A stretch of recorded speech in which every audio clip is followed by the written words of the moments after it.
Things are going very quickly with this overlapping format. New heat just starting now. Kolohe Andino taking on Matthew McGillivray.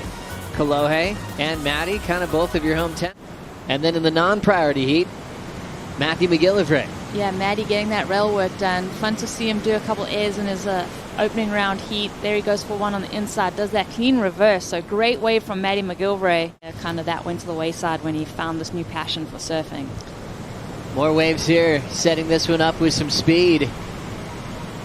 Josh Burke has been just trying to go for big punts against Italo Ferreira, counting a 3.5 and a 3.0.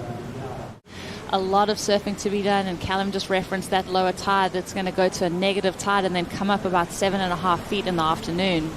Matty McGillivray getting things started vertically, punching out the fins into reverse for a really fun combination. And how's that rock showing itself? Let's take another look. Yeah, Matt McGillivray really making something out of nothing here. This boldy section presents itself. He takes that deep bottom turn to meet it, and then that wave right there, like you said, that boil of the rock right there as he ducks under. Right at the start of that rookie season on tour, and had really big goals for himself. As we see a nice clean frontside air reverse into a snap through the inside section. McGillivray 6.67 on his best wave. And he's going to have to answer back soon as we watch him. It's fun to see Matty's approach. I know that he's switched up the equipment. He's on the Channel Island boards, and sometimes that new feeling under your feet. Thank you, Strider, as we see the set pouring through, sticking with action and getting lift in the face and going down. Some of these waves just doesn't allow you to get into some. As we'll roll in now with Kolohe Andino. Kolohe waiting patiently in this heat. And he's got to kick straight out, but he still has 30 minutes. It's the first time that Kolohe's been to this location. Let's see this reposition from Kolohe. Andino now driving through the lip, throwing the tail into reverse. Resetting his feet quickly and just good for one move. It almost gives you energy when you're watching Felipe because you can feel it coming through his surfing. There just pops through for the reverse for Kolohe.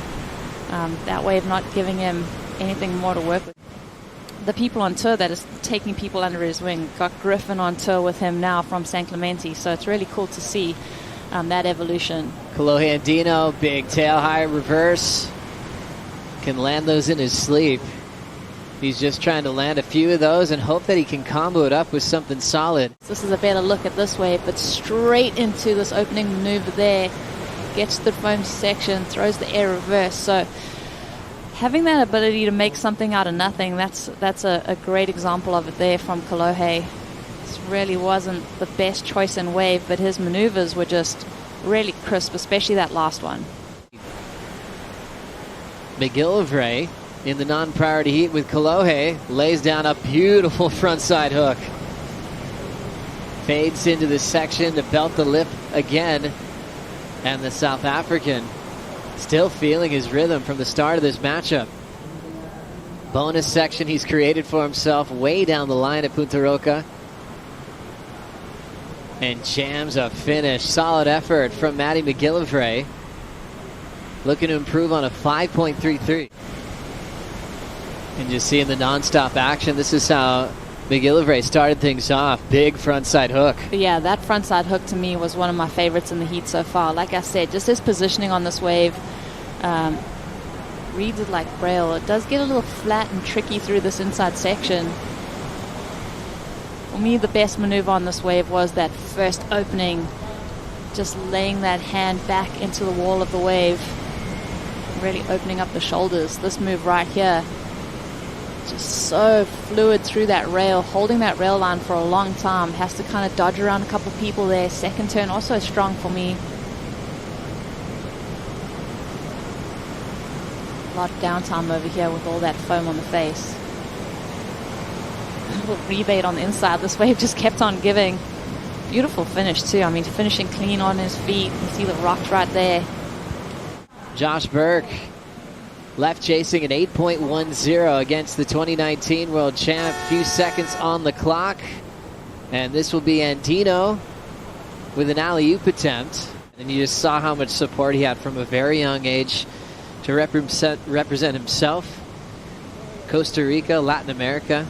It's been a long wait since his injury at Pipeline. Yesterday, it was probably a tough welcome to the tour. He had a lot of falls. Let's see. So to get just dropped in that mix after so long off, it's fun to see how someone adapts. Frontside slice, still connected to this wave is Matty McGillivray. 2 great carves. Now he's chasing something down the line. Big float. Right into a snap again. Right into a throw tail reverse. Showing off. Whereas they could be only 100 or 200 yards away on the inside here where the better waves seem to be. But, you know, this reverse current kind of playing havoc right now. Thank you, Waz, as we catch up to the form of McGillivray towards the back end of this wave. Nice decision making, Rosie. Yeah, just great maneuver choice. Matty is just looking so at home. It feels like, you know, he's just feasting out in this line. Just get the pressure building. Here we go, Kolohe onto the back. Kolohe driving it, just kicking out. Just been trying to find a solid wall that opens up and lines up all the way through. 6.67, 6.2 for McGillivray with one more number to drop.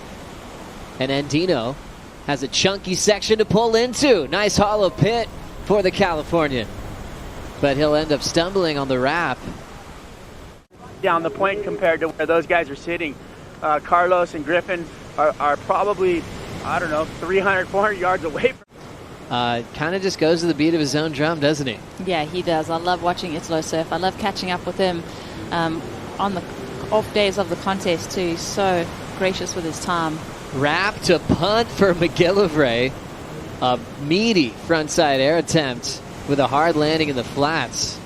Do you think about an air game? I don't. Yeah. And yeah, that's why I'm really loving this right now. I think of a great point break surfer, but I'm loving the variety he's given us right now. Here comes the rotator for Andino, and he's going down on the rotation.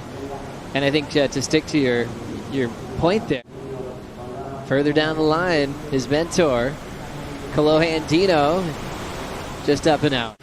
Swinging into another big forehand hook is McGillivray. Late on the end section, he's down.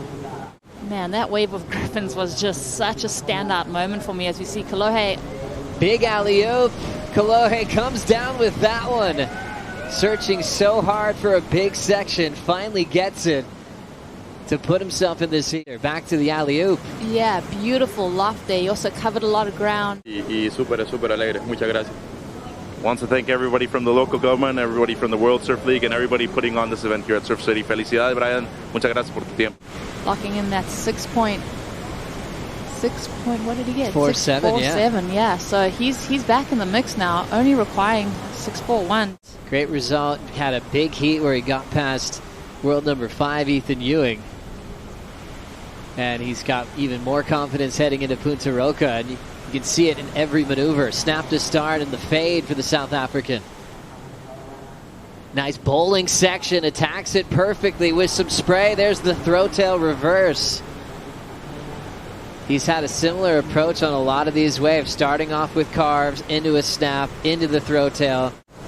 Andino doing a good job finding the alley-oop section, but he wasn't able to fight back for another chance to move on into the round of 16. Matty McGillivray will move on to the next round with a solid performance here at Punta Roca.